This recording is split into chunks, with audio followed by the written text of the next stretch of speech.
হ্যাঁ আমি জানি না ওদের কি লাগবে, যা লাগবে তাই দেবো। ঠিক আছে, আমি এসআরের জন্য এসেছি। এই যে এসআরের যে হেয়ারিং হচ্ছে, এই হেয়ারিং এর জন্য এই যে সমস্ত ডকুমেন্ট নিয়ে এসেছি। ওদের যা লাগবে তাই দেবো, ওদের কি কি প্রয়োজন তাই দেবো। আমার ভাগ যাই গরিব লোক, আর আমার কি হবে?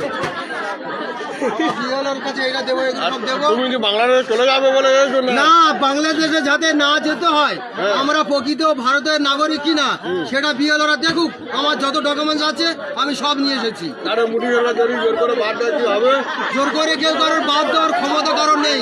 এটা আমাদের দেশ, ভারতবর্ষ, এটা আমাদের দেশ, তাই এখানে থাকতে চাই। সেই হিসাবে সমস্ত ডকুমেন্ট নিয়ে এসেছি। তাই এখানে বিএলওদের দেখাবো যে আপনার কোন ডকুমেন্টের প্রয়োজন, আপনি সেটা নিয়ে যান। ঠিক আছে, আমি জমা দিয়ে দেব। হ্যাঁ, আমি সেই জন্য নিয়ে এসেছি। বাক্স করে সমস্ত ডকুমেন্ট নিয়ে এসেছি।